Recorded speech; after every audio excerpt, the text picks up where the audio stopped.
నీ సమస్యతో చెప్పు, నీ సమస్యతో చెప్పు, ఆయన సమర్థుడు. అది నీ సమస్యతో చెప్పు, నీ రోగంతో చెప్పు.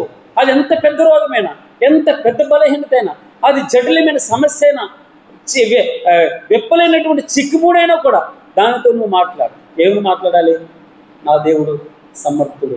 అవిశ్వాసం వలన సందేహపడక ఆయన యందు విశ్వాసం ఉంచి నమ్మిక ఇచ్చి బలము నొందెను అని రాయబడి. ఎందుకో తెలుసా? ఎలా నమ్మాడు? ఆయన సమర్థుడని రూఢిగా విశ్వసించి, ఏస్ లార్డ్, నువ్వు చేయగలవు. మృతతుల్యమైన 100 సంవత్సరాల శరీరం అయిపోయింది, కోపు లేదు. అలాగునని ఆ శారమ్మ గర్భం కూడా మృతతుల్యమైపోయింది, గర్భం ధరించలేదు అంటూ ఉన్నా కూడా భగవంతుడు చెప్పాడు, నువ్వు చెప్పావు ప్రభు, నువ్వు చెప్పావు. రాత్రంతా శ్రమ పడ్డాం మేము, ఒక్క చేపలేదు. నువ్వు చెప్పిన ప్రకారం ఇదిగో కొంచెం లోపలికి నడిపించమన్నావు కదా, లోపలికి లోతుగా నడిపిస్తున్నాను. పిగిలిపోవునంతగా, ఎంతమ్మా? పిగిలిపోవునంతగా విస్తారమైనటువంటి చేపలు పడ్డాయి. రాత్రంతా శ్రమ పడ్డా. అదే పేతురు చెప్తున్న మాట. రాత్రంతా చెప్తే అక్కడ పేతురే చెప్పాడు, ఇక్కడ పేతురే చెప్తున్నాడు. రాత్రంతా శ్రమ పడ్డాం ప్రభు, రాత్రంతా శ్రమ పడ్డాం. ఒక్క చేపలు, ఒక పంచి. కుడివైపున వలై అనగా, కుడివైపున అనగా రైట్ ప్లేస్లో వలై. ఇంతవరకు నువ్వు రాంగ్ ప్లేస్లో వేశావు, రైట్ ప్లేస్లో వేయి, సరి అయిన ప్రదేశంలో వేయి వలన్నాడు.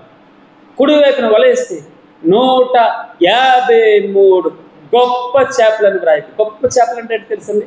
ఒక్కొక్క చేప 50 కేజీలు ఉండొచ్చు. పోస్తే తెలిసింది 50 కేజీలు ఉంటుంది, 100 కేజీలు ఉంటుంది. అయితే కాంతారాగర్ ఉంటుంది కదా, 100 కేజీల పైన ఉండొచ్చు. గొప్ప చేపలు పడ్డాయంట, 153 గొప్ప చేపలు. ఈరోజు భగవంతుడు నీకు నాకు ఇచ్చే వాగ్దానం. నీ సమస్య ఎంత పెద్దదైనా నీ సమస్యతో మాట్లాడమంటారు. ఏమని? నా దేవుడు సమర్థుడు అని. మృతులను సజీవులుగా లేపగల దేవుడు. నీ రోగంతో నువ్వు మాట్లాడు, నీ అప్పులతో నువ్వు మాట్లాడు. అక్కడ నీకు సమస్య ఉందా? ఆ సమస్యతో చెప్పు. ప్రార్థన చేసేటప్పుడు, ఓ సమస్య, నా దేవుడు సమర్థుడు. సమస్యతో మాట్లాడుతున్నాడు. రాజా, రాజా, నా దేవుడు సమర్థుడు. ఈ అగ్నిగుండం నుంచి తప్పించుటకు నా దేవుడు సమర్థుడు, నా దేవుడు సమర్థుడు. ఒకవేళ రక్షించకపోయినను నువ్వు చెప్పిన మాటకి నేను గొప్పను అన్నాడు. 3 శద్రకు, మేషకు, అబేద్నెగో. మండుచున్నది అగ్నిగుండం 7 అంతలుగా చేసి అయినా పర్వాలేదు, భయపడను. భగవంతుడు సమర్థుడండి. ఆయన నమ్మకమైనటువంటి వాడు. నిన్న మనం చూసాం, నమ్మకమైన సృష్టికర్త.